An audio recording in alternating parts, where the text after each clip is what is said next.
Hello, and welcome to, once again, a random Making the Rounds episode at a random time. Also known as Two Girls, One Show, because why not? You know, the lesser known name. Uh, as we were... Not know that, but good to know. You did not know that was the lesser known name? No, I think I've seen it actually and just forgot until you mentioned it again. That's now. because when we were at Yahoo, they were like, what should we call it? And I said Two Girls, One Show. And this was like Did not go over. When that stuff Mark. was... It was with... Yeah. It was with Mark and Travis. But it was like, for sure, it was during the time when that was still a meme. Like, some of you might be young enough, though you're watching the show, so probably not, that you don't even know what the reference is. And don't look it up. Like, just don't. That's it. Anyway, You're better off you don't know. Anyway, I still maintain we would have gotten better viewership if we called it that, but that's a new thing. Then they tune in and then it's just me because one of our first episodes I remember was like the start of franchising for esports. Sorry, this is a tangent. Oh no, go for it. I remember you're phoning in from China and so you have a delay and then it's me, Mark, and Travis. And I just go on this rant for 15 minutes, I think, about the structure of franchising and how it works using the MLB as an example. Afterwards, Travis is just I love that, but no one cares. Watch yeah. But that's why we have our own show now, because now we can put all of the stuff in that no one actually wants to watch. Oh my god! Talk about anyway. Okay. Jesus. Anyway, sorry there was no show last week, guys. That was my fault again. It's all no. But I did go see a doctor, so it's fine. Excellent. Right? Yeah, no, I think that's an acceptable excuse. Okay, so we have a lot to talk about. We probably won't talk about that much stuff from last week because you guys don't care about it anymore anyway. But we will talk about what I think is the best news, which is that Mad Lions are going to Worlds. I think it's the best news. Most people think it means the Europe is shit. But I think it's the best news. So, thoughts, Emily? I think there are two things to talk about here. One is how Mad ended up qualifying, and then also the discourse and anger around Mad qualifying, because I feel outside of me and Kelsey, who have a soft spot for Mad Lions, because it's I mean, I'm not going to speak for you, but for me, I love teams that are young and figuring shit out, with maybe one veteran to guide them, one or two veterans. That's a cool team makeup. I think a lot of this team, they've had some really low lows, obviously, but they do a lot of interesting things in game, not just with draft, but with the way they play. So this is the kind of team that I like to root for. But people are mad for, I would say, a lot of different reasons. One, it's the old argument that you and I talked about all the way back in winter when Mad made it to finals, which is does this mean that Europe is bad? And that is aided by a bunch of other stuff going on, specifically G2's performance. So even though they are in lower bracket finals against MDK, there's that. There's also this idea that there's a lot of after the initial very short honeymoon phase, there's a lot of people who are just pissed off about the format and hate the format and think that a lot of it contributes to the entire finals being anticlimactic and all this other stuff. And I would actually agree with some of that based on the way championship points work. The one issue I will take with this point of discourse, though, is that I've even seen people comparing it to something like Season 3, which I remember really well because when I fell in love with KT Rollster Bullets, and I promise this is relevant, because KT faced KT faced SK Telecom T1 in the finals that summer, and they were very obviously a better team than the team that ended up qualifying in Najin Blacksword. Even though Najin was actually, because of discrepancies with region performance, like actual like regional strength, etc., Najin was the only team that gave T1 like any trouble pretty much at that Worlds. Najin qualified because of the way the championship points work, because they'd done really well earlier on in the season, were not doing well by the time summer came around. And so I've seen people making this comparison, which I think is a bit specious, because MDK did have to, and like this is where the strength of G2 comes in, right? Because MDK did have to beat G2, right? Like they not only had to perform, and part of it is based on championship points, and I know a lot of people are mad because Karma and Core are not here. But they did have to actually perform recently in order to qualify. And so that's the difference to me, where I know that people are bringing out win rate, and I do think there's a lot of critiques that can be made from the format. I think the main difference from something like MDK qualifying is that they did actually have to perform well recently enough that when push comes to shove, they did beat G2 recently, which we talked about last time we did the show, to qualify, right? So it's not like they haven't recently won a best of 5, or they haven't looked a lot better as a team in summer specifically, which I think is the main difference for me and why I found that argument a little specious. Not that I'm saying the format doesn't deserve to be critiqued, because I do think there are some issues with it, and for some reason LEC always finds itself in these weird situations where like sometimes they're not even aware of how a tiebreaker can work apparently, or championship points, or they're not clear about it, whereas like some of my colleagues who hadn't paid attention to LEC, I was explaining to them that champion points no longer matter, and it's literally just like finishes now, and that's actually why MDK qualified, because there were literally only 4 teams left, and then BDS lost to G2. So anyway, I think those are issues, but the Najin sword comparison is a little weird to me, only because, like I said, MDK had to play better recently, and I think they have. And then there's the, I'm trying to think of what the, I was like, there are 3 arguments, and now I'm blanking on what my third one was going to be. Damn it! I got distracted by the Najin Blackstar comparison.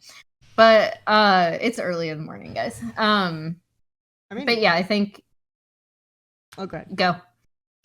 Oh, Save me. I was just gonna say, like, the reason this argument doesn't really sit well with me is like they just beat G2, they went to 5 games with Fnatic, they were in winter finals. And I don't know, like for me, it's like, okay, maybe you can make the argument that they've had 1.5 good days, like arguably, right? Like they had a good day versus G2, and they had a decent day versus Fnatic, right? Like I would argue they had a pretty good day versus Fnatic. There was actually a lot you can take from those VODs. But ultimately, like, that is kind of what will be the, I think, most compelling argument, is just that, okay, they've had like a lot of shit, they performed really badly, and then they had 2 good days. So that's like probably the most compelling argument. But I think the argument that I would give instead is like, okay, but there's significant signs of ramping up, even from like summer playoffs, right? Like they were playing better, they're looking better. This is also similar to the form previously, where okay, now we're just gonna play Italy top, you know, like now we're just gonna play these champions that split push well and control the map, and we're still the same team we were before, right? We still suck at team fighting. We're still, unless it's like a kite back scenario, but we're just playing the map way better. Like in game 5, for example, when they gave up, when Kennen like ults the wave to try to stop Mirwin from split pushing, but Mirwin would have basically just taken the tower in his face. Then he TP's bot, and he TP's bot late, and Mirwin gets the tower. Mad basically have kills, and they were in a really bad dive scenario that wouldn't have worked out if Kennen had TP'd earlier, but it didn't matter because, like, again, they had no control of the map, so all Fnatic could do was like a losing trade because of the Trist TP, like earlier. I don't know, this is a very specific example. But the point is that I think like there's a lot of moments in the MDK series that you can look at and just say, okay, they actually do understand this specific thing better, and it's very similar to how they were playing in Winter, so it does not feel like a one-off performance that qualified for them for Worlds, right? So that's kind of my argument there. Also, Raycops is in chat, and there's nothing he hates more than Mad Lions, so we do have that going for us. I was gonna say, I think the other thing that's creeping in addition to just people being disgruntled about the format, feeling like it's anticlimactic, feeling like there's like too many finals, and leading up to this final. Another thing contributing to that, I think, so there's like the fatigue of that and people being hypercritical of the LEC format.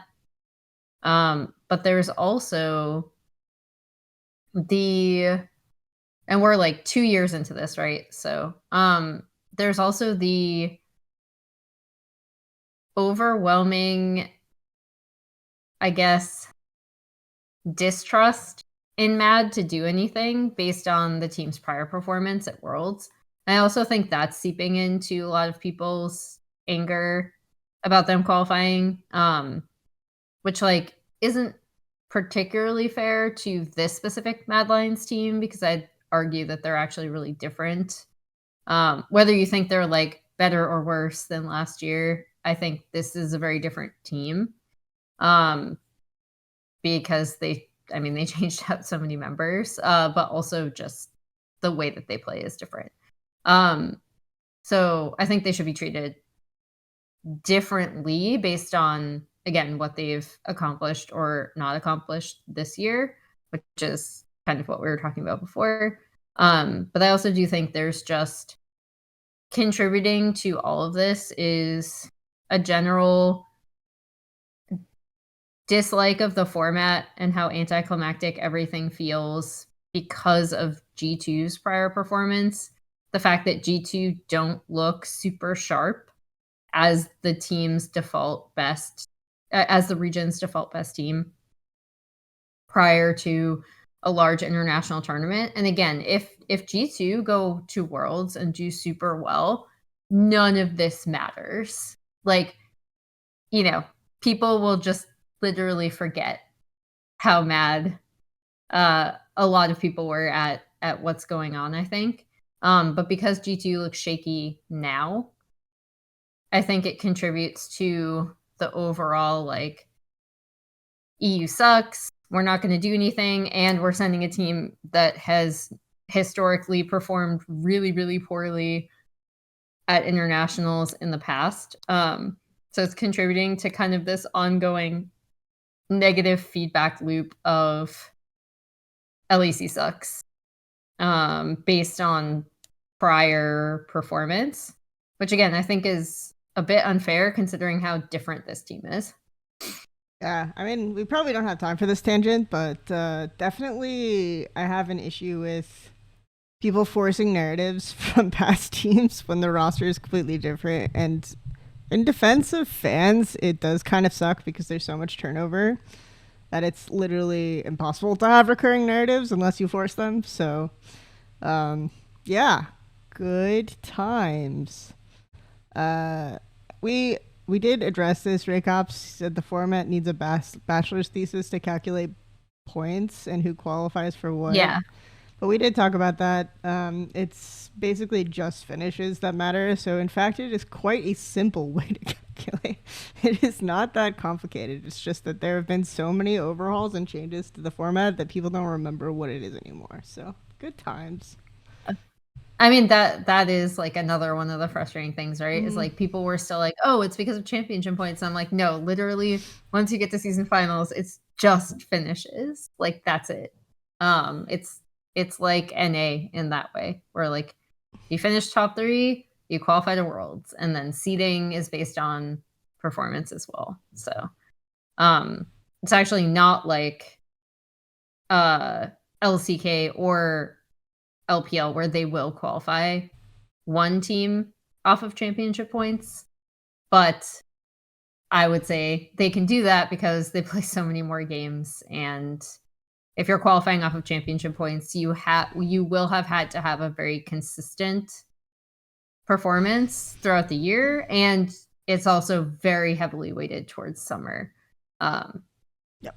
But yeah, I'm not going to go into LEC format because, like you said, we don't have time. I do have issues with it. I think people's disgust with it is contributing to the MDK backlash. We could do format deep dives when there's nothing happening between playoffs and Worlds. All right. Next question. Win that we have on the docket. I've seen a lot of people say that they're like so disappointed in C9 lately, and it's interesting to me because I guess also part of that is the when they went into spring, like they were just, oh my god, no one can beat them at scrims. They're untouchable. They're like the best team NA has ever seen. Oh my god, that's crazy. To now, like the turnaround in the narrative has been much more mild in summer, I think. But I've seen a lot of people just like, fun fact, I ran into a random League fan at a coffee shop who recognized me and was just like, oh yeah, C9, it's so disappointing. Just like, oh, interesting. Unpack that a little. So anyway, shout outs to Jordan in the coffee shop. But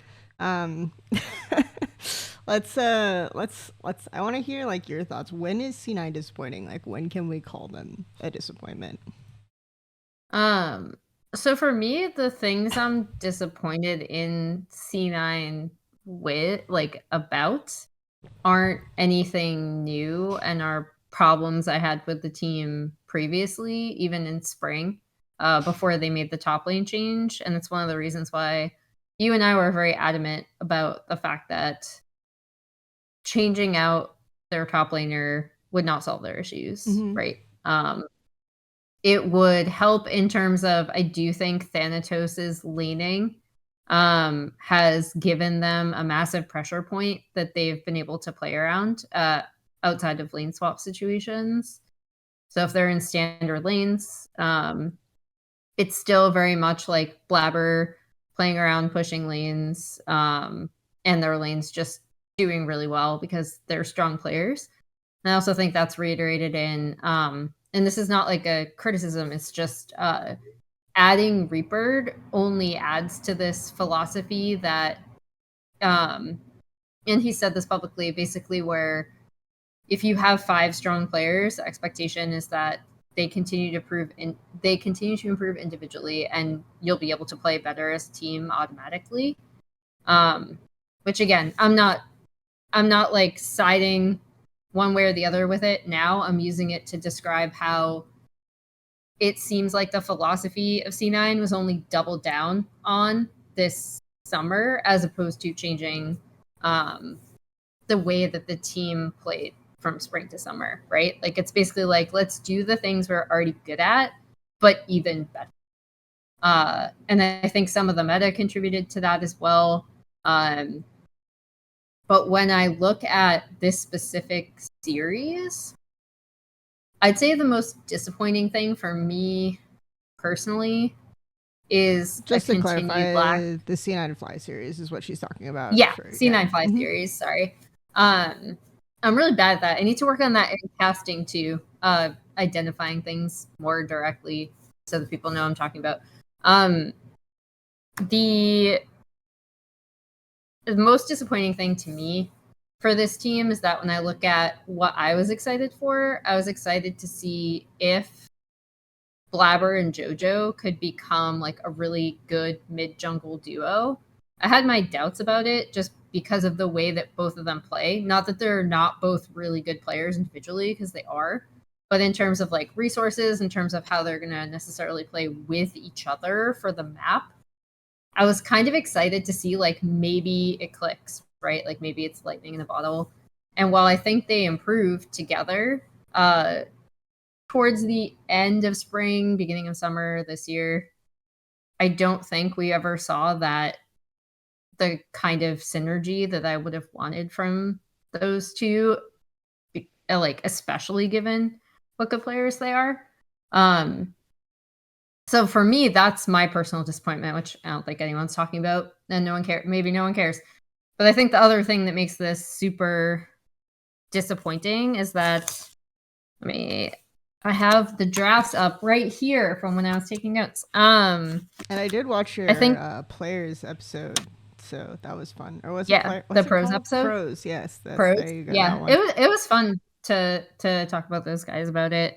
I think the big disappointment for a lot of people is that when there's such a very obvious draft priority and it's not changed even when it's not working. So like talking about the thing I brought up to the pros, that I thought they had really good answers for, so go watch that. But is that like, okay, game 1 and 2 C9 blue side, you know, Lilia, Corki, Cassante, or Lilia, Cassante, Corki. And they have very similar priorities. It makes sense because they're like, it's an execution thing, right? It's not what we drafted. We have the right idea. We don't want to give inspired Lilia.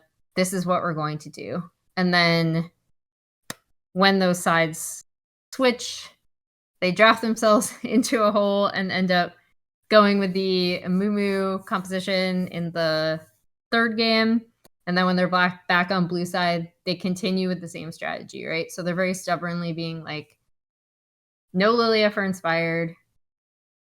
They changed their bans a bit to first identify Smolder as the problem and then Ivern as the problem.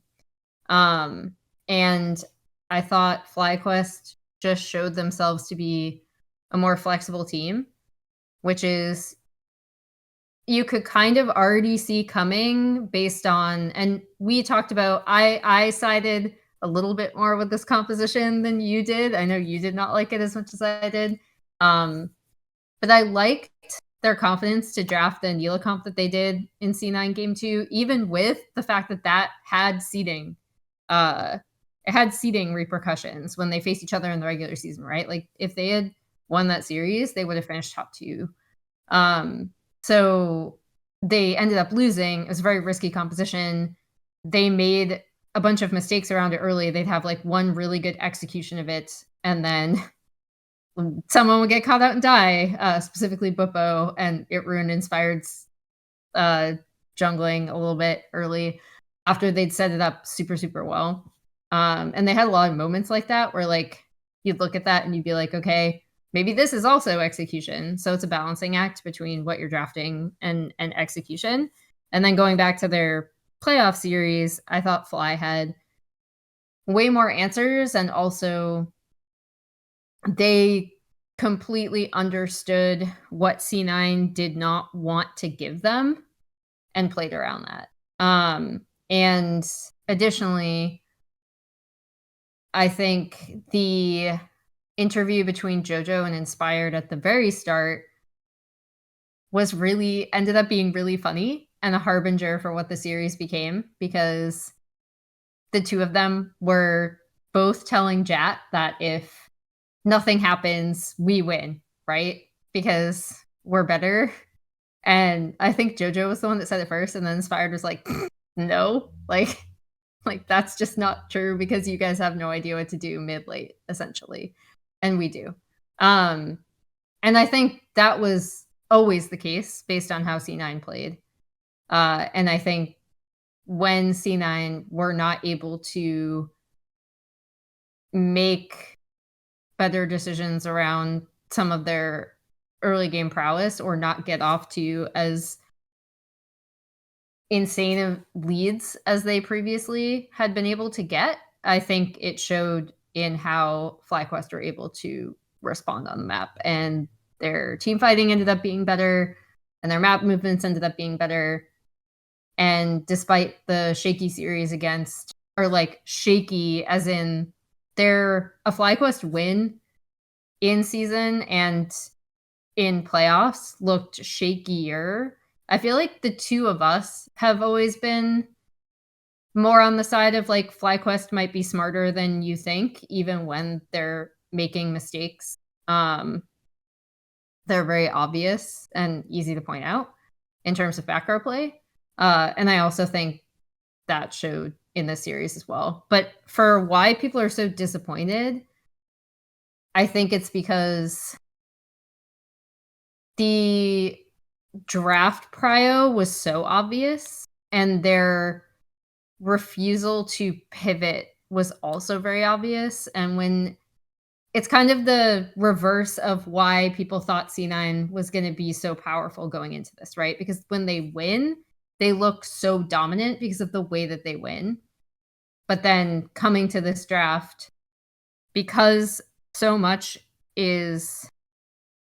of their strategy is very open. If you look through their draft priority against FlyQuest, it then becomes, oh my gosh, this is so obvious. Why did they not change? So I think that's contributing to it as well. Hopefully that makes sense.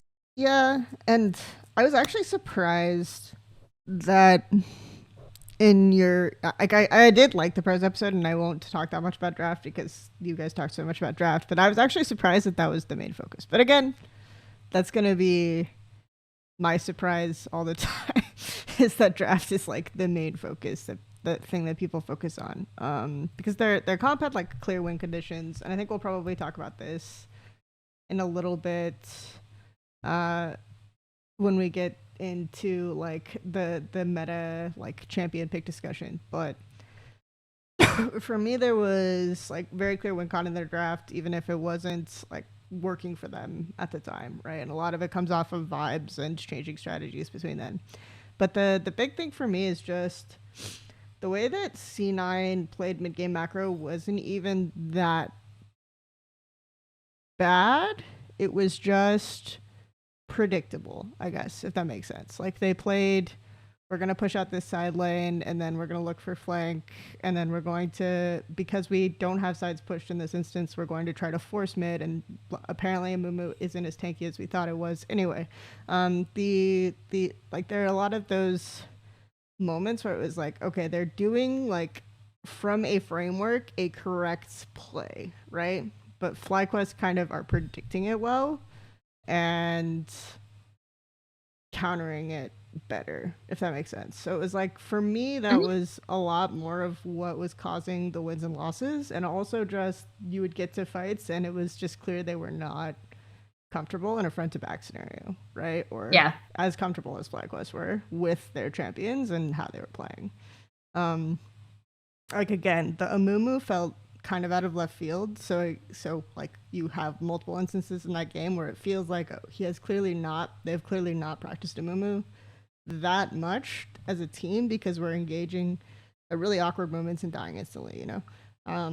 So I think that's part of my interpretation of the series, but it's like a very kind of cop-outy answer, but I always, like when you mentioned JoJo Inspired, like one of my favorite JoJo Inspired moments was when Inspired was like very frustrated by JoJo's side laning. So one day they come into the office and Inspired pulls up a VOD of him playing Lissandra in solo queue and basically points out several instances and says, why don't you do it like this? Why don't you do it like me? So, from his Lissandra solo queue game. So yeah, I think it's just like kind of funny. Because I feel like that interaction is somewhat emblematic of how the series went, where like it's they're obviously FlyQuest are just playing the map a little bit better, and the C9 movements are predictable. There are actually several good moments, like moments where JoJo is pushing out a top that forces Bwipo to go, and then they engage on it. Like there's still several good moments of macro from them. It wasn't like, I think people think when we say that C9's mid-game macro is bad, that we think it's just like they're running around like chickens with their heads cut off and perma forcing mid style. I think it's just predictable. I think that's my biggest issue with it, is that it's predictable. They will not let side waves go, right? Like they have to pick them up. So yeah, it was like, for me it was a very interesting series, and I wouldn't call C9 disappointing, but again, like you, I was very skeptical of how this team would get along at the beginning. I still rated them high, but I said if they don't do well, like it wouldn't be that shocking, and I feel like second or third is pretty expected. So Yeah. I mean, I think unless something like there's a radical improvement in either Dig or 100 Thieves, I still fully expect C9 to be top 3. Like, and I am not sure if whoever they face this coming week, be that Dig or 100, whether that series will even be close. Maybe it will. Like, I hope it is, and I hope it's because Dig or 100 like improved to the point where they make it interesting. But like, I still, based on the team, all teams' performances this past weekend, still fully think it's going to end up being C9, potentially by a lot.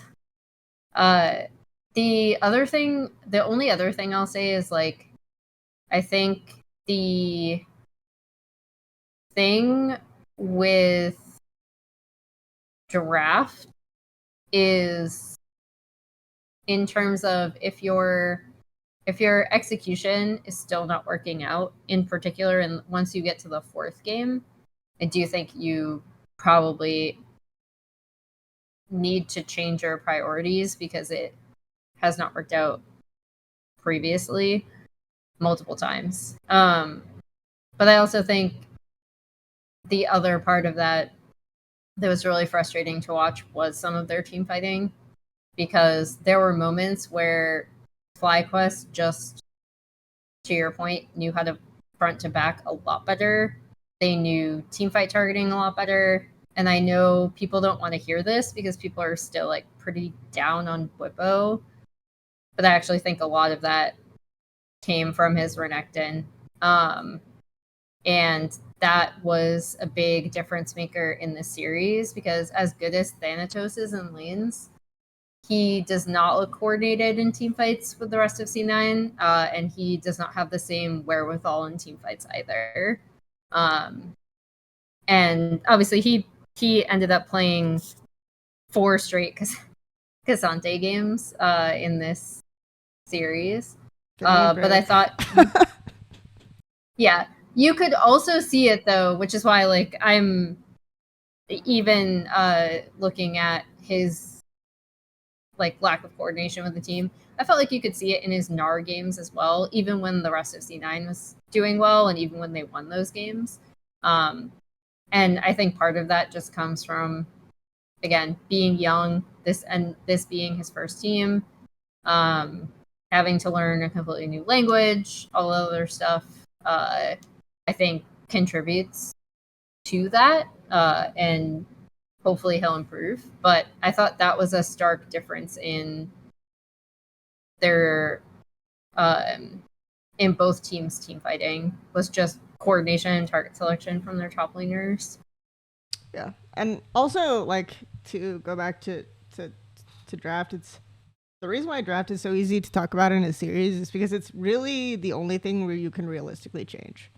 Like, you can have the coach say, that was great, but just don't make this macro mistake again. And it's like, that doesn't really fix the problem permanently, right? Like, they're still going to have the same kind of mindset when they go into that. They might remember what their coach said as a reminder, and that might be like a temporary fix. But as a coach, you're not going to sit there and like review each game and say, if we only do this, and then expect the players to execute it like perfectly the next game, right? You can realistically only fix draft, and you can realistically only hope that draft is like a placebo effect that makes them play better in a way.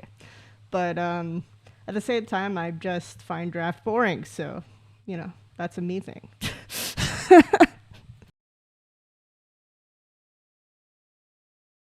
Speaking of boring drafts and champion picks, Corki as well.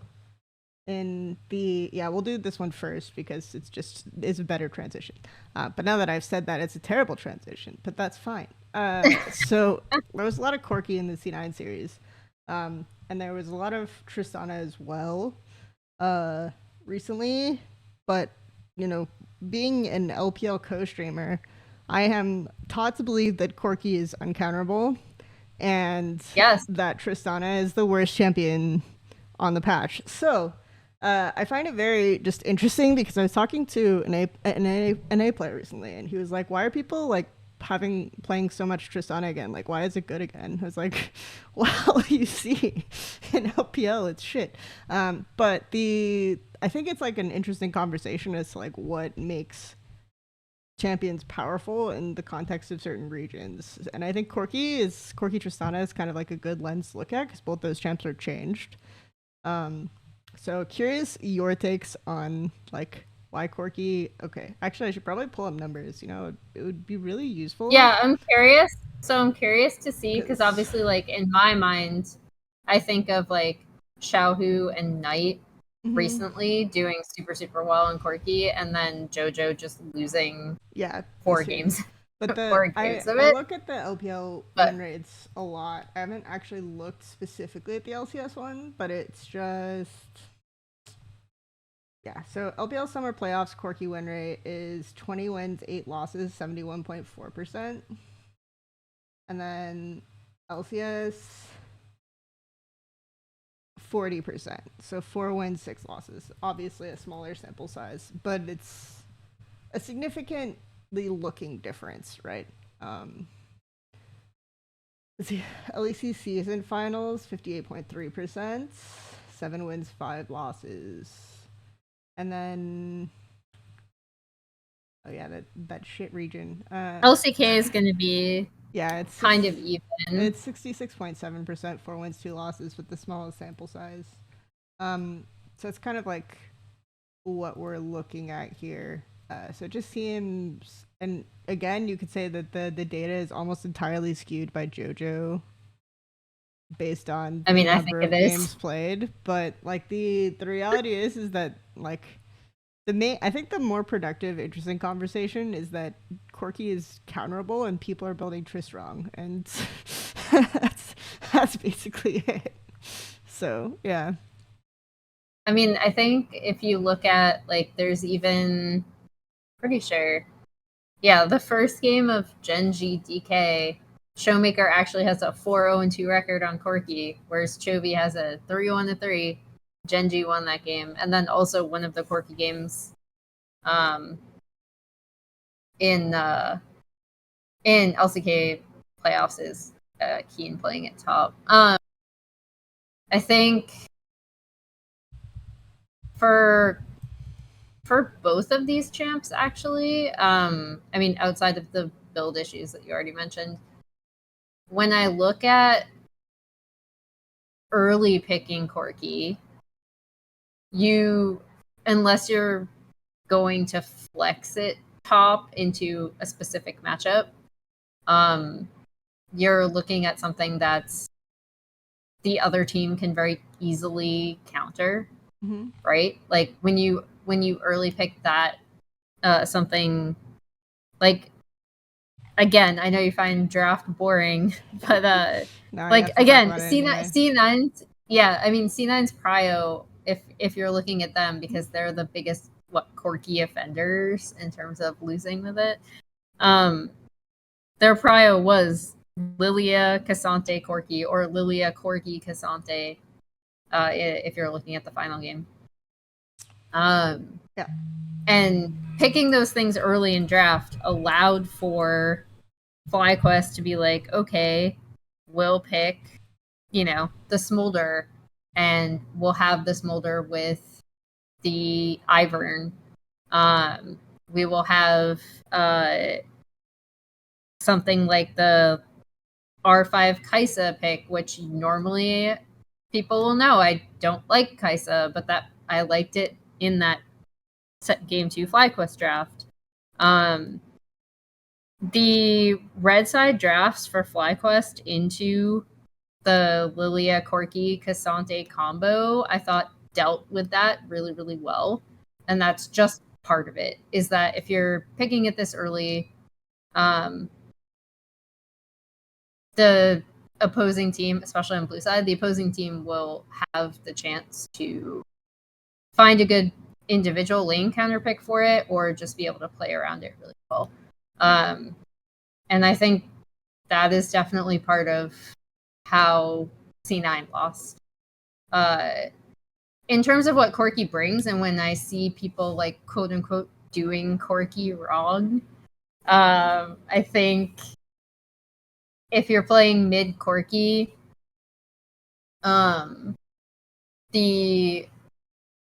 when I rate, like, I guess it's how I rate most AD mids outside of Zeri, to be honest. I rate them in the same way that I would like a Ziggs pick, where it's like, what are you doing to push mid, get yourself in a good situation, and try to chew through turrets early.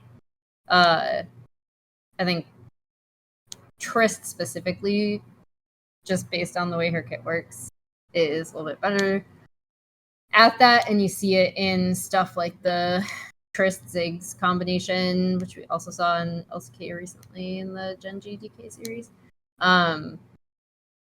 But yeah, I mean, I don't think Corki's bad. I just think he and Trist are no longer these champs that you can just lock in, trade, and expect to have this mega OP mid lane force. And so now the teams actually have to play around it better. We're seeing teams struggle with it, especially if you're picking it early in draft. And I mean, like Corki, the thing about Corki that's most interesting to me is usually things with like low laning potential are bad in OPL, right? And I would say that Corki's laning phase is kind of whatever. But a lot of this is compensated by the fact that he can still get push, and arguably like the 14-16 changes, because I think LCS is on different patch. At least Empire is pointing out that like it's different patch. LCK is also on 14-16 for their playoffs. But like it's basically only affects the laning phase because it's the phosphorus bomb.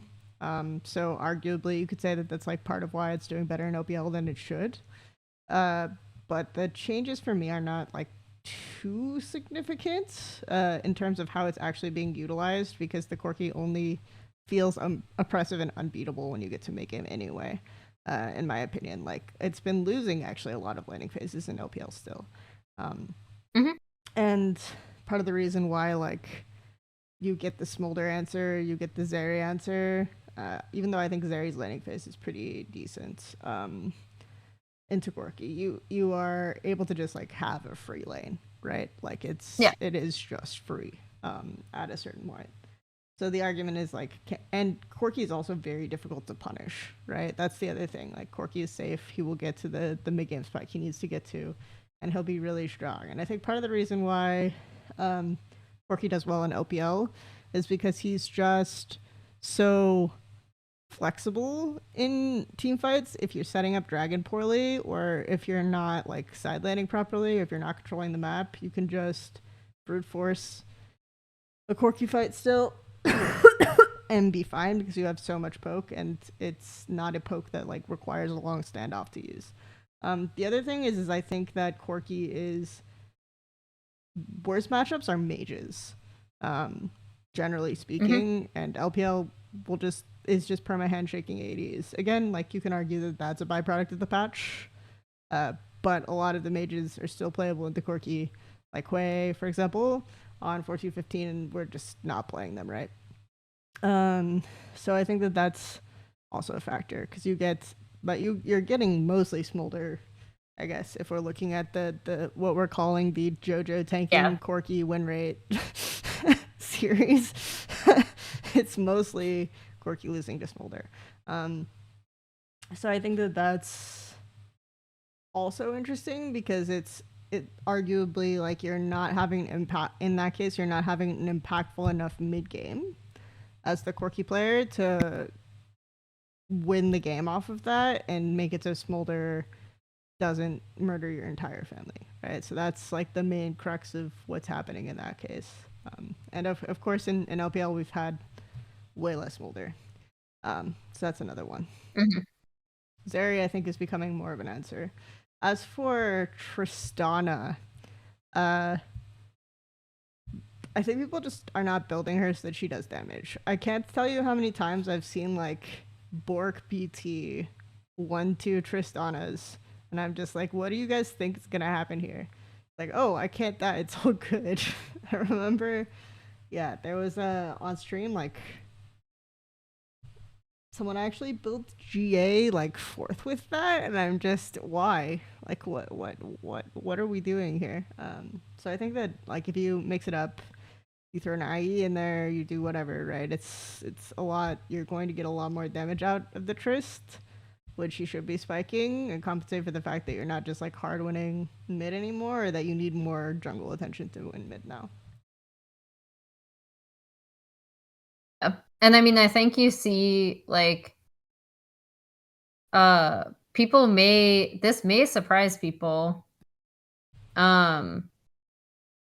But I think the latest evolution of lane swapping has seen a lot more attention mid, either with a kind of like what we saw at MSI, the top laner coming down, or just creating enough chaos in side lanes where you might be swapping and sending your support, or if you have if you happen to have a Senna, sending your Senna to just harass mid wave as well. Mm-hmm. So I think teams are also just recognizing that if you can disturb some of these matchups early, like at level 1, especially if you're swapping, that's another thing to consider.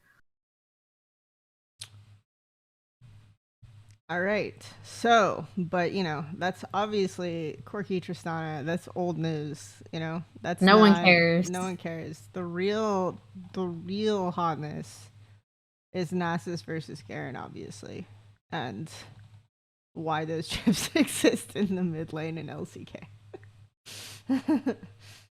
Yeah. Well, or in top, right? Because then we had the DK Gen G game 3 with who knew that Garen would be sick in lane swap? I could have never predicted. Probably anyone who's ever played that champion. It was actually hilarious to watch Garen just sitting there under turret as DK were like trying to keep him down while Kingen is just having the worst day of his life. No, but it's the people best. People show up to see Showmaker versus Chovy, and they play Garen Nasus.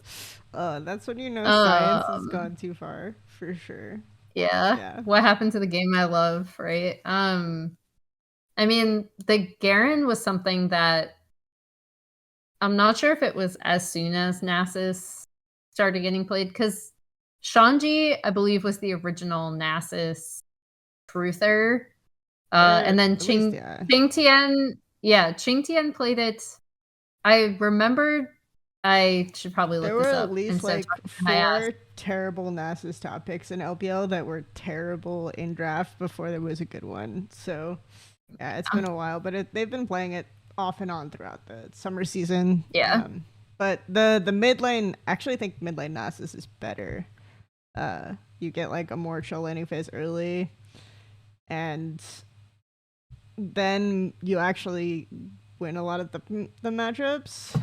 But the Garen Nasus one is just very funny. I was watching Chovy and Faker play it in solo queue. Basically, Nasus can't walk up early because he'll just get spun on, and then obviously you can cleanse with your you can just use Q, right? Well, you don't cleanse, but you can just use Q, and like the wither is useless. And then you have like all of the, but like Nasus gets old, starts chunking the fuck out of you. Luckily, you can just send her a tower and it doesn't matter, but it's still just, It's the least interesting laning phase, that's still also very funny to watch. You Emax, right? And then on Nasus, rather. And then you just, yeah. It's since they, so like I guess the big change that everyone's been pointing out with Nasus happened back in 1411, and it was the E change. So basically, the mana cost was reduced and the armor reduction was increased. I think I agree that it's better in mid lane, mainly because, again, in a scenario where so many teams are swapping, and in particular, like the best teams in a region, at least for LCK and LCS definitively, right? Like you have the better teams are forcing advantageous situations through lane swapping. If that is a top Garen versus Nasus, there's a very clear winner in that, probably. So yeah, the mid matchup is interesting. I mean, I thought you could even see from that game that the Nasus wasn't like super useless later on, right? The other thing that's interesting for me is that I feel like Garen is just better than it in general, except for mid game. Because like Nasus I think spikes really hard in mid game because he gets kited by almost everything in the meta. Like that's the biggest problem for me with Nasus.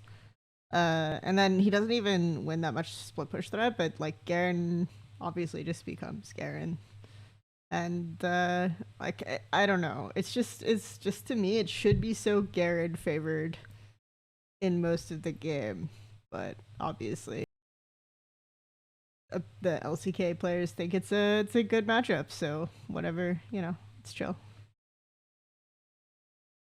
I mean, I just think it's funny when you see like players being like, I don't want to play that. That's boring. It doesn't show off my mechanics. And then you have Showmaker Joby playing it. And then suddenly people are like, maybe Nasus is good. Maybe Garen is good. It's like the reverse APA effect. You know?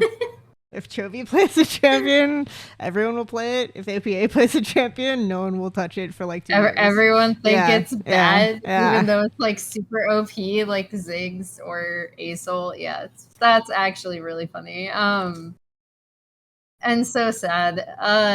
It also reminds me of like something we saw today that I think more teams will do now that Keria played it, even though he lost, which is the Shen into Leona. And Orca has been playing that pretty much all split, I think, in PCS. And it's been like low key an OP counter to Leona. But all it takes is someone who people really like and think is very innovative to play it on a larger stage. And I can already see Molecule being like, guys, this has been going on for forever in PCS. I'm just saying. As soon as if people start picking Shen into Leona more. I mean, Shen and Ryze are like two of those champs that have just been getting subtle buffs. Yeah. In patches, and people are not paying attention because it's like, it's like, oh, we got an extra second off our cooldown, whatever, But then it just keeps happening slowly, and suddenly it's like, oh, all of our abilities are better, and we didn't realize it because we're not thinking of patch notes as cumulative things. Okay. But like Ryze, for example, I think will be pretty busted soon. Shen, I think, has been busted into like high melee comps for a while, even without high melee comps. The biggest issue with Shen right now, I think, is just, I mean, he's even good at honestly like high mobility champs because his taunt is the hitbox is like too large still probably. So if he can get a taunt off, he's still like pretty disgusting, even though the reaction. Anyway, we're done talking. The thing for me is just like, yeah, I don't know. There's always a lot of champs like that. I'm excited for Shen if it gets to see more play. Probably will, like you said. Support role, I think top some matchups. Unironically, Xante. Oh, any thoughts? No one. Okay. But yeah, things like that I think are worth looking at. So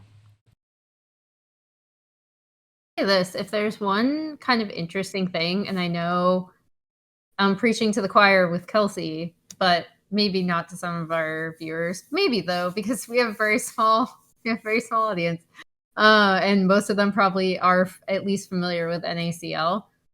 I am not the biggest fearless draft proponent. However, one thing I do think that it allows for is having teams actually test out some of this stuff, because they're forced to, and maybe recognizing that something is good. And I was just going to point out that Chen was played most recently in the Blue Otter series. So I think like when you have fearless, that can also kind of happen, and maybe will push teams towards like looking at how broken some of these things are, because I know that a lot of times players, to your point, don't read patch notes and don't necessarily think of things as like super cumulative until someone who they respect ends up playing it. Or to your point, the APA effect, where APA plays it and then everyone ignores that it's giga broken for another month. Yeah, I actually really liked that comment in pros. This is again a tangent, but where Core JJ said like no one knew what to play, and then we're like asking APA what do you play. He says we play Ziggs. It's like, oh, okay, what can we play with Ziggs? Because that does happen. Like I've said this many times, and this is maybe a good point for the C9 argument. It's like when you actually are forced to have a team with like a player who is less flexible, it clearly gives you an idea of like how you're going to have to play the game, right? Which makes the game in some ways easier for everyone. So when you get to super teams, it's like, oh, everyone can play everyone. This will be so easy, and it's not. It's harder because everyone wants to play everything, and you have to figure out how to balance it and how to actually find the best form of your team that will win games. While dealing with egos. So yeah, basically the point is don't build a super team, get APA. Yes. Yeah. I agree. But then also, do you remember we were talking in the press room at 2016 Worlds about the NL effect? And why one of the reasons why Flash was so good NL because NL could OP. like literally only play Ezreal, maybe. Yeah. No, I remember because NL, like the main argument was NL forced Flash Wolves to be innovative because they had to find a way to allow him to get farm when he could not lane against anyone. So they would literally, like, I remember talking to Karsa about this in an interview, asking him because they played the lane swap strategy like all the way to killing inhib so that the super minions respawn. And that was like, I was like, oh, this is like so interesting, right? Like, why would you do that? And I asked Karsa about it. It was like, he said, I think that is something that will maybe only work for us. It was like a very diplomatic answer. Basically, like, we're giving NL all of the super minions.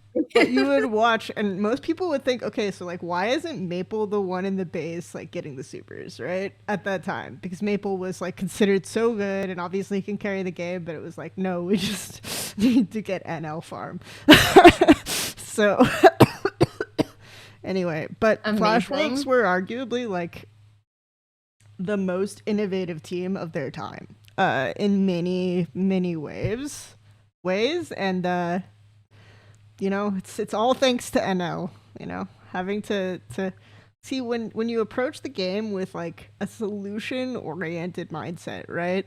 And you're like, oh, this is the situation I have. I can't control the situation, but I can figure out how to make the situation better, right? Or how to do what I can do to improve the situation, as opposed to approaching it with like, well, I have NL on my team, it's fucked.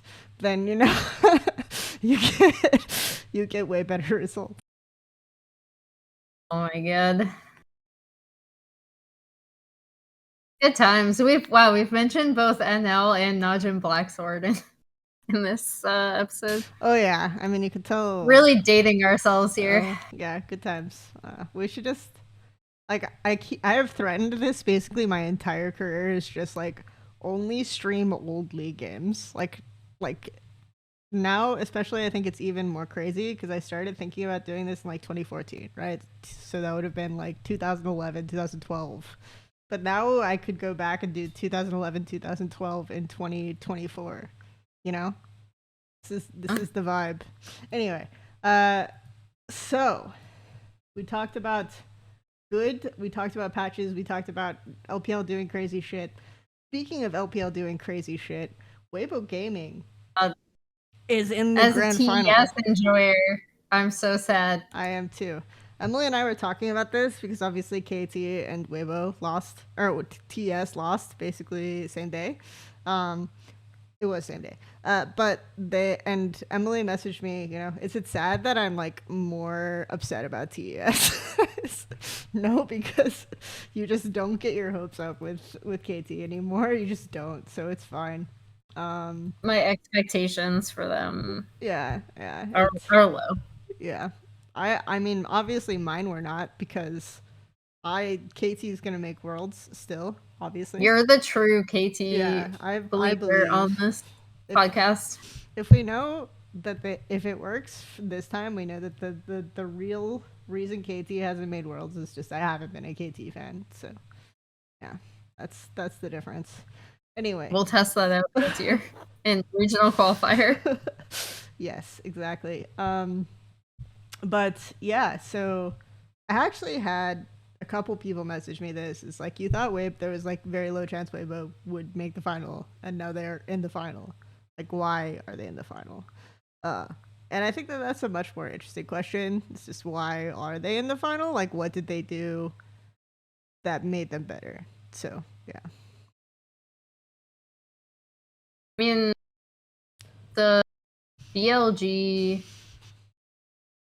what was it? Yeah, let me go back. Yeah, the BLG Weibo series still gives me hives. But like I think I was like trying to remember what series it was where I was just like, oh my god, what am I watching? And it was that series. In terms of what are Weibo doing better? I think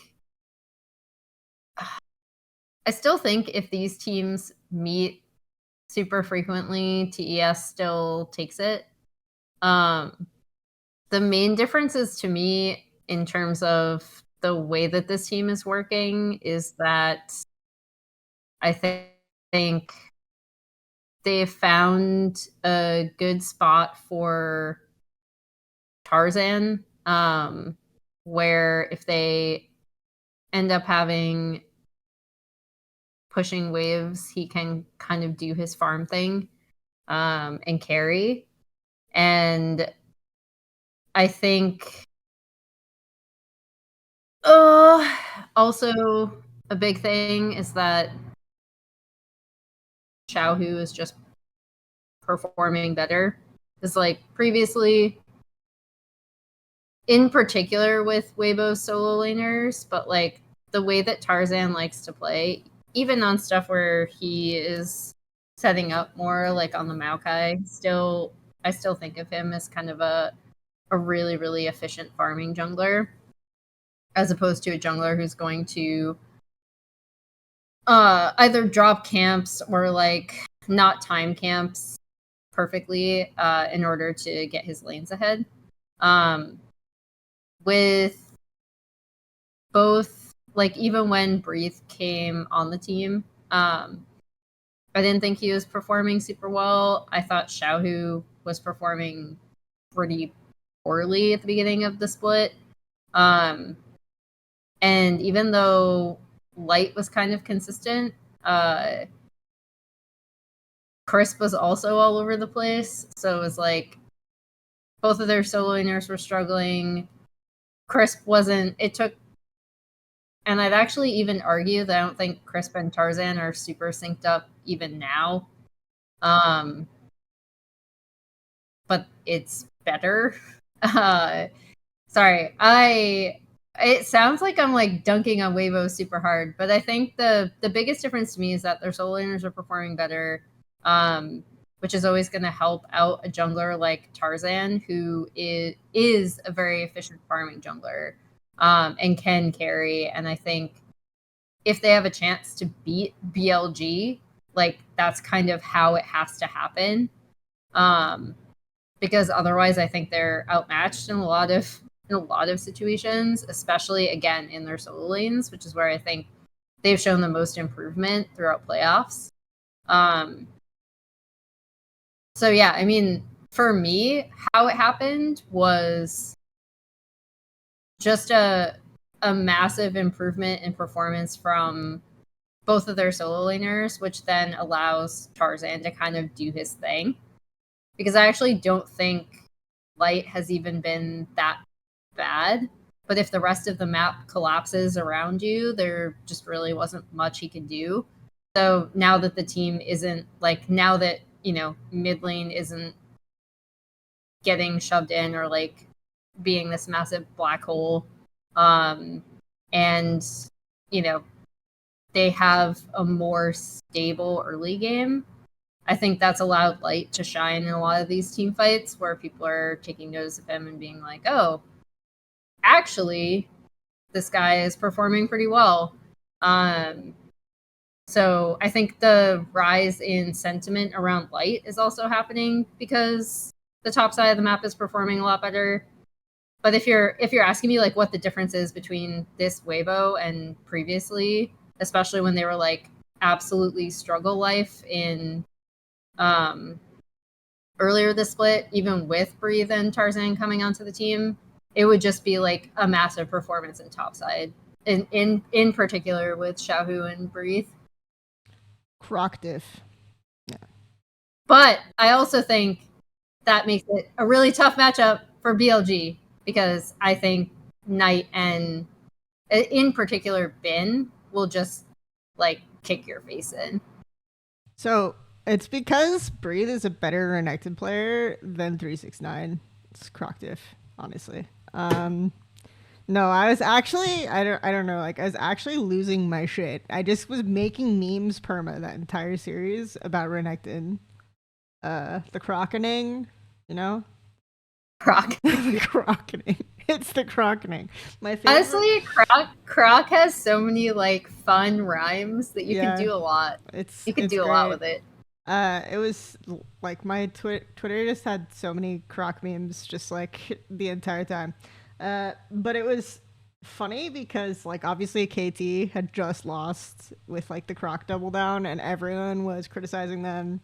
And then I was calling it the Croc potato because Weibo and TS were just like trading it back and forth and losing the game with the Croc. But it's like Renekton felt so bad in the series just against a lot of the kiting champs that could play well, and it just the fact that you could play kite back better was actually very impactful in all of the games that series. And in the end, it was Croc Diff. No, I was actually Lucian Diff. I think Xiao was insane in the last game, and that kind of compensated for Croc existing.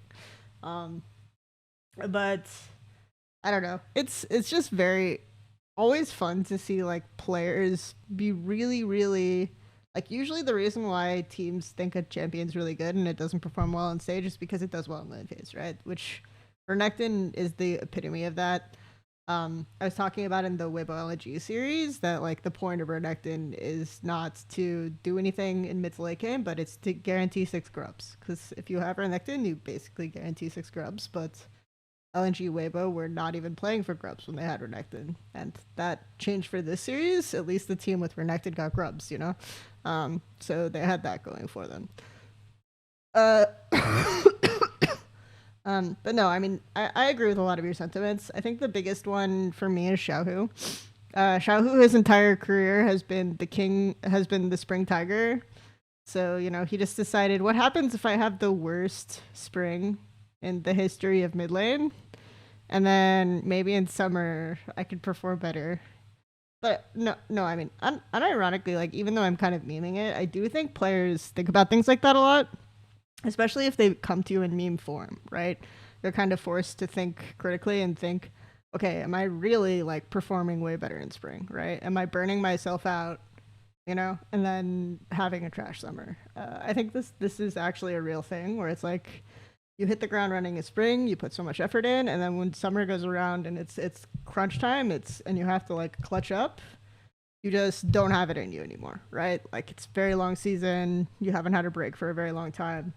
So I wouldn't be surprised if Xiaohu paced himself more in spring this year, and maybe he pays. You could argue he paced himself too much, you know. Yeah. But I wouldn't be surprised. I know that also like UCI would be a very good example, and I think part of the reason Yeah. why Xiaohu probably put so much effort into spring historically is because he was on that team where UCI was taking a break, you know, where he wasn't playing mini games in spring, or he wasn't like even being onboarded to the team till the end. So like Xiaohu became the carry in a lot of those spring splits, and I think that's partly why people remember him as like the spring tiger. And then it was by the summer the team was always the UCI show. So, but I would be very curious if that had some impact at all, especially since a lot of those players are veteran players who might have, you know, be thinking, okay, we pace ourselves. The biggest thing for me though is that Weibo just in spring and early part of summer they just let everyone have everything on the map. So someone like decides to step up, someone decides to initiate the fight, someone decides to, oh, we're playing for this, and I think that's probably the biggest change overall. I think they have a really bad matchup into BLG. Like, I don't know how you feel about this, but like just based on the improvements the team has made, I think they have a really, really bad matchup. In particular, because I didn't think it would make a massive difference, but I do think that BLG are playing more, like somewhat more patiently with Wei. I don't think they'll ever be a patient team, but like, which isn't a bad thing. I'm just saying. I think they are outmatched in solo lanes, which again, in my opinion, the improvement of their solo laners has been a massive part of why they've been doing better. And then I also think that On is just performing better than Crisp, and has a much better idea of like where to be on the map. Yeah, so it's a like in specifically like the BLG matchup, I feel like it's a very tough one for Weibo. Yeah. I would have agreed with you, I think, but the biggest thing for me with BLG is still their mid game. And I actually think their early game is slightly worse lately, and their mid game is maybe slightly better with Wei. Like that's kind of how I feel about them right now. Because I think there are a lot of invades that Wei goes for, and his laners are just like, you're a jungler, you're supposed to gank my lane, why are you trying to do things? Like, I don't understand what's happening. But, and then he just dies, or something like that happens, right?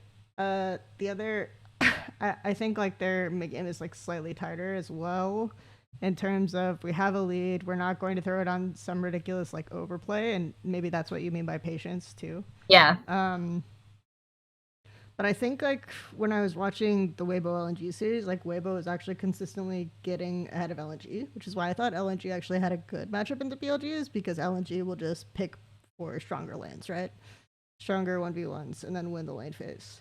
But the fact that Weibo was actually doing very well in the early lane phase, especially around plans and coordination, makes me think they might have a better matchup into BLG than I would have said like a couple weeks ago, right? So I think the series can still be interesting. I'm looking forward to that one.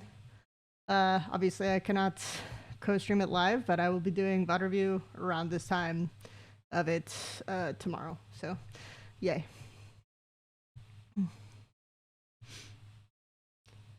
Weibo end up pulling it out. I still think it's going to be BLG, but yeah, I think it's like, I guess the thing is for me, I almost kind of would prefer any team but BLG win. Because it's like one of those. It's like that feeling of, maybe it's like almost like the LEC fan feeling of, this team has no shot against international competition, or it has like no shot of actually beating Genji, for example, right? Whereas I feel like a team with like a more developed and more nuanced mid game has a way better shot, which is why I've been like kind of pulling for TS, because arguably they have the most nuanced and developed mid game of any team in LPL. So I don't know. I almost like it. Almost mentally sucks for me that BLG is still the best LPL team. But you know, I mean, TS win worlds. like as KT much as make worlds. TS win. We're sticking with this train until it can't physically happen. So KT aren't even making it. I hope TES make it. Yeah. I think it'd be a really massive upset if Weibo win, but I also think, for as much as I just hemmed and hawed about how frustrating it was to see Weibo in some of these series, I actually do think the team has made improvements, and it would be really interesting to see how they would beat BLG, right? So I'm not as big of a Weibo hater as people might think. But I also I think I like BLG a little bit more than you, so. Yeah. I mean, the other thing is, like, as a TS fan, I should be rooting for BLG to win, because TS will qualify for Worlds if BLG win. Weibo has to win for TS to have to play the gauntlet, so GG.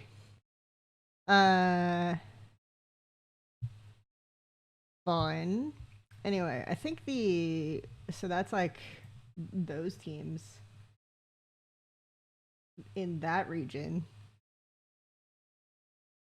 Did you, I guess, because you were like, is there any LCK topic you want to cover? And like, I feel like because they just got into their playoffs, I feel like we've covered kind of not everything I'd want to talk about, but like the DK Gen G series was interesting, if only for the Nasus Garen. I think you could see, even when Gen G were just like having a little bit of a happy game at times, they were, DK were like vastly outmatched. And in the T1 series that just happened, like Hanwha looked so much better, and it was like, there was something, I guess. Like there were like they took topside really hard. That was fun. I enjoyed that. Good job, T1. Yeah. I mean, I think the big thing for me is like these two matches were so one-sided that now it's very much like the waiting room of, do T1 do it and make it through, make it through the lower round to potentially end up giving us the seemingly inevitable T1 Gen G finals, or do HLE end up making finals and potentially making things interesting? I still think that Gen G will beat HLE, because I feel like some of the things that HLE are good at, Gen G are just better at, and whenever that happens, you end up with a really kind of one-sided matchup. So as long as Gen G are playing a bit tighter than they have recently, I think it's another Gen G win for LCK. It's hard for me to see another team upsetting them. And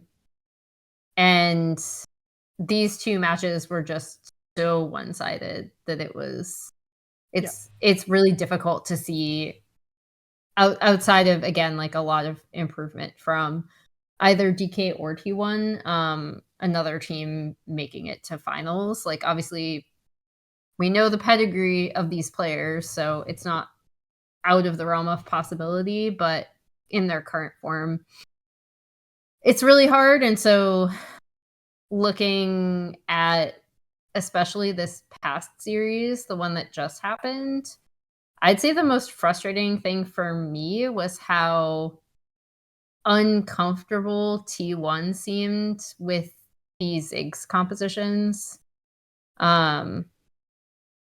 Which kind of like I don't know how much you like if you watch the entire series, but like it kind of surprises me a bit only because it felt like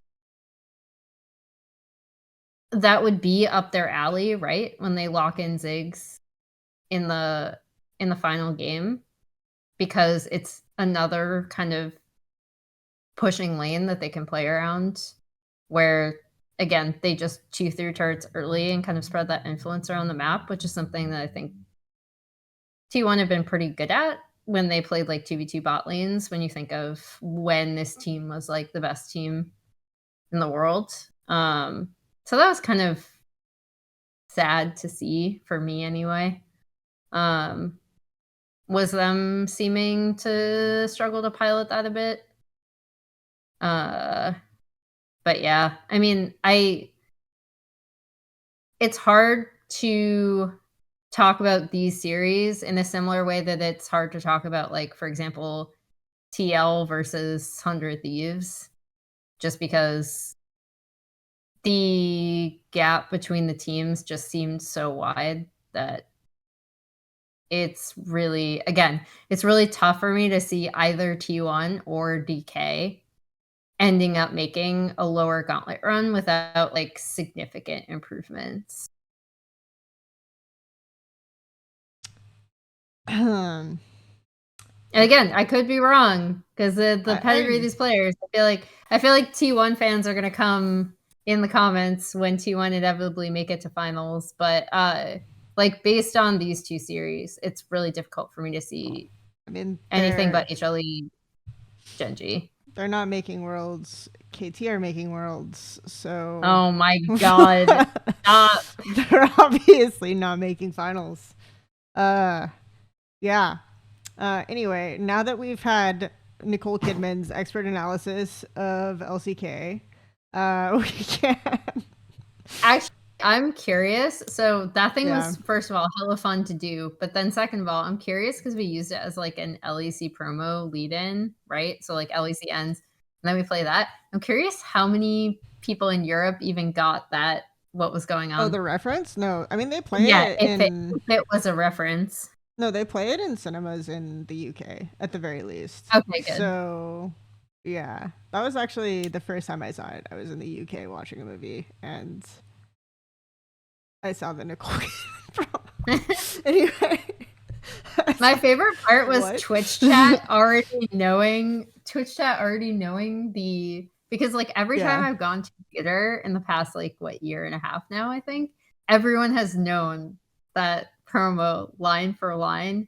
In particular, the entire audience says somehow heartbreak feels good in a place like this, together.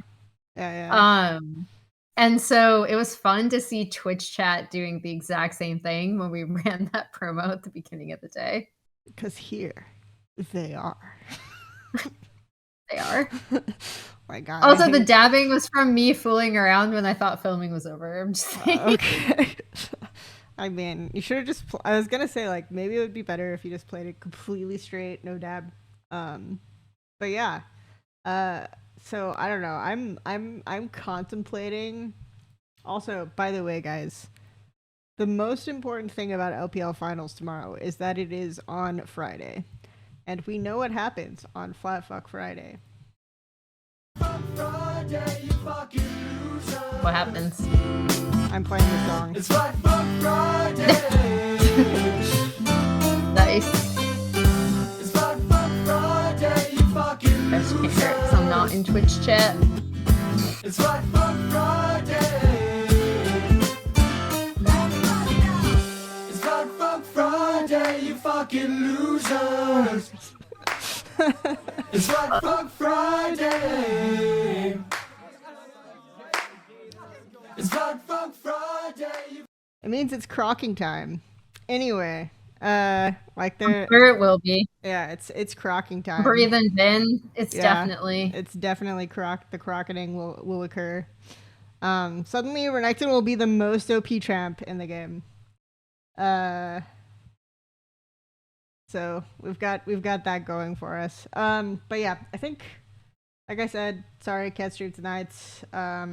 Is there anything else you wanted to talk about, Emily, before we head out?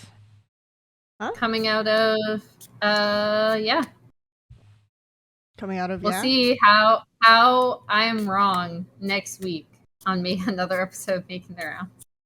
I'm gonna stream Miracle. I'm gonna do the stupid. Okay, so chat wants me to rank them in a tier list, and this will end terribly for several reasons, but it will still happen. I'm still streaming the next 3 days. What is this? Okay. Yeah. Anyway, we will see you all next week with the outcome of many of our leagues at its conclusion, and best of luck to Emily as she makes her trip to wherever the finals is. I don't know. Is it in LA still? Oh, it's like in California somewhere. No. The LCS finals. Yeah, it's at the YouTube theater. Yeah, it's kind yeah. of Mhm. kind of sad, which I don't have Yeah. time to talk about this because I actually do have an out, but like it is kind of sad to me that this finals is in Los Angeles specifically because we're here every week, and when I think of the value of road shows, it's bringing the show to Yep. a group of people who don't always get to see it. But I've heard that something similar is happening with LEC, which also makes me sad, in that since they're in Munich, obviously it's not the same because it's not the same city, Mhm. but it is the same country, and I guess close enough that maybe not as many people would attend as if you were holding it in some other country. So anyway, Also, I this wish this is probably the last like quote unquote LCS finals. It's Yeah. in LA. Yay! Hooray! Ooh, the dance. All right. anyway. All right, this episode's over. Yeah, it is. Because I need to go. But thank you, Twitch But chat. thank you for having me. We will see you around next week. All right. Wait, whoa! The Okay, fireworks. that's not what I was expecting. I was I trying to don't- get it to do the thumbs So up. instead, you get the I fireworks. never know. I I never know what Discord's gonna do for me. I think we won the gacha on that one. All right. Yeah. Remember to follow us on Coffee and everything else. Have a good one, guys.